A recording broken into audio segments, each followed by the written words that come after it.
Okay, so we are reaching about the second month since Starfield's release, and whether or not you want to live in denial of the fact that although Starfield is not a perfect game, it is a huge success for both Xbox and Bethesda in that it is ranked the 7th best selling game of 2023.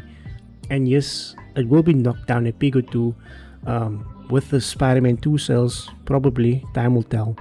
But it was also the best-selling game of September 2023, and I see arguments and videos out there saying that the only reason it was the top-selling game for September was that because there was no other major games released in September.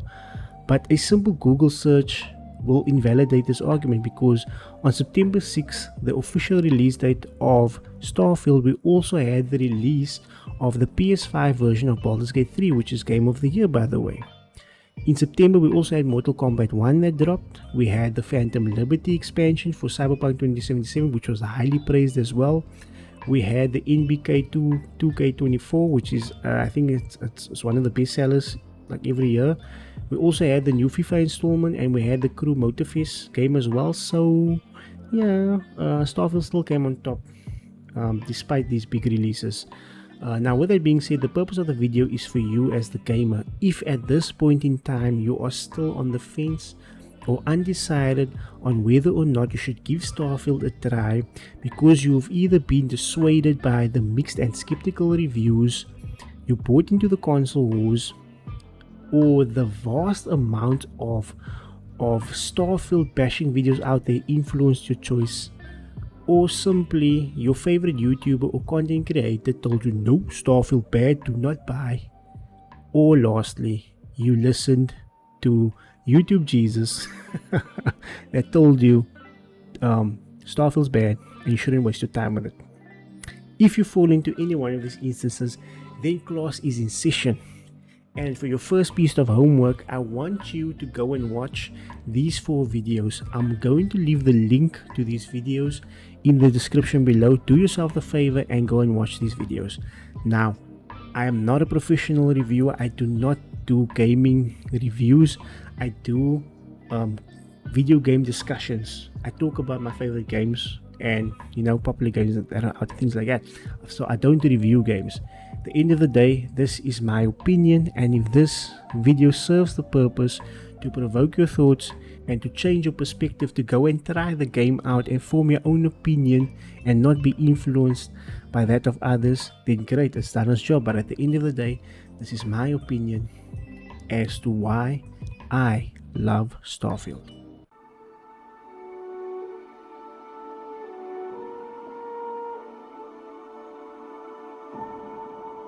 So there I was, about 4 to 5 hours into the main campaign, and I found myself in the Wild West section of the Starfield universe, which is Akila City, one of the best handcrafted settlements in the Starfield universe.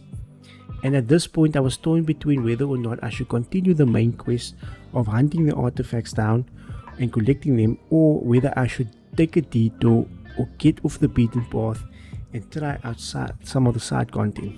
And at this point in time, I was sort of bored with the fetch me style type of quest that the main quest was throwing at me. Although it does get better, but here I decided to, let me take a detour and try some of the side content and explore Akila City. And this is where things changed.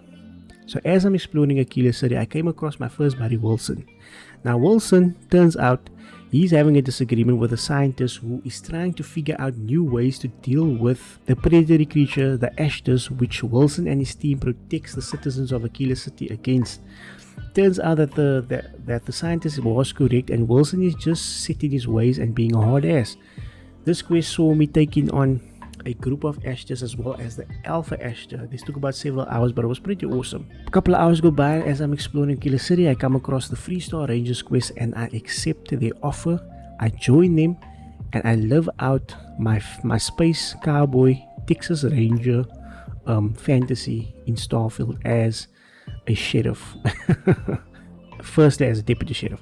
But anyway, this faction quest pushes me down the rabbit hole, from jumping from solar system to solar system, from planet to location, and doing this, it opens up the universe more to me, and by doing so it adds more mystery. Now in this Rangers quest, I'm investigating murders that have been happening on a couple of farms, and where this radical group have been taking land as well.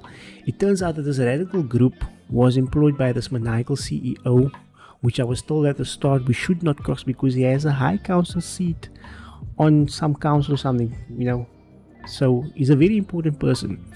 Turns out that this dude employed this radical group simply to keep his company afloat because of competition. Hey! At the end of the day, this dude had the gall to try and bribe me and try to threaten me at the same time. And I think Chuck Norris would be proud of me because I kicked his ass as a 3-star ranger. This resulted me in being promoted as a fully fledged 3-star ranger, which was pretty awesome. I got my own ship and I got the armor, whatever. A couple of hours go by exploring Akila City, doing more side quests, learning about the founding families and things like that.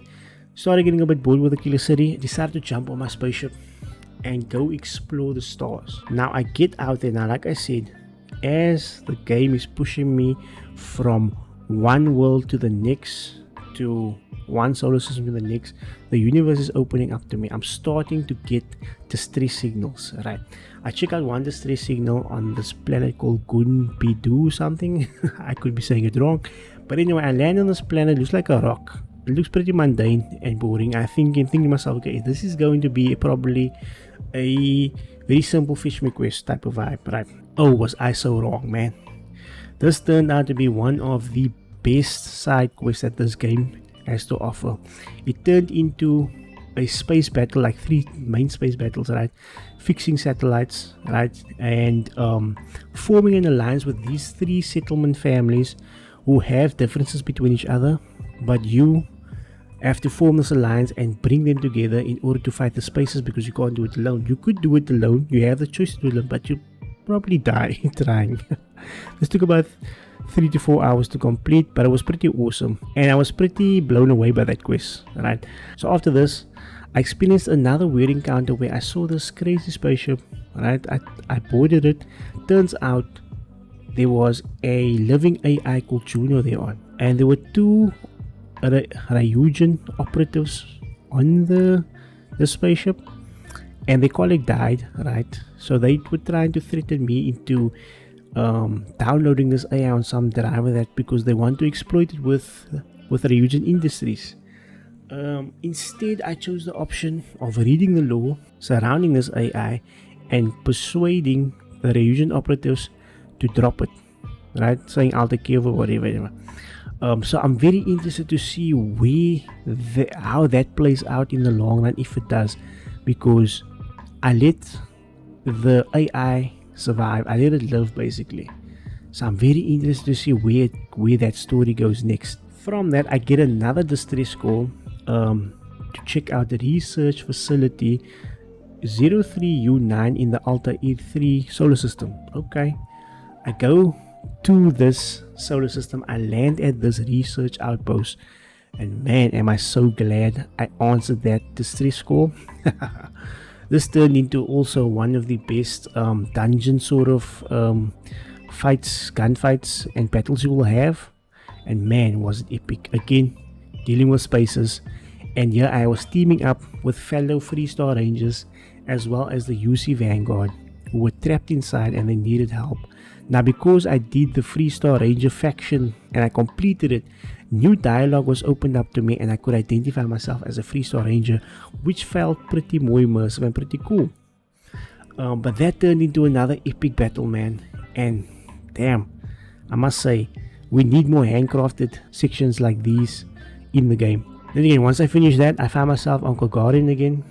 I pick up another simple quest thinking that this is going to be a pickup and delivery quest. Turns out when I get to the space station, turns into another gun battle. Epic gun battle. I'm so much enthralled and I'm having so much fun. So much hours have passed. I've completely forgotten about the main campaign. I'm just loving what I'm doing currently. I have the freedom to go where I want, do what I want, and man, it's just insane. What I'm trying to say is that once you go off the beaten path, once you take that detour in the Bethesda game or any other open world game for that matter, that is where the magic lies in Starfield. Because after 20, 30, 40 hours of being off the beaten path of the main campaign, the game leaves me with wanting more, because the game pushes you to explore every nook and cranny of those cities, of those outposts, of those ships, to answer every distress signal, because you never know what you might find, and that creates a sort of mystery around the Starfield universe, which I think is great. And the more you are jumping from solar system, from planet to location, the more the universe opens up to you, right? And doing this, I sort of get the concept that Todd Howard was trying to achieve here, and that is making something look so small and insignificant, but the moment you go to that location, you enter that location, you land on that planet, you enter those doors, you enter that spaceship that looks insignificant, Bethesda 100%, they absolutely blow your mind with the amount of detail that they are throwing in your face, man. That is without a doubt. This is without a doubt one of the best looking games of this year, except for the dead looking NPCs. I know. Take that out of the equation. The set pieces in this game, the handcrafted content in this game is amazing. And once you decide to take that detour and you take the time to find these amazing stories, you will find the magic and you will find the fun in the game.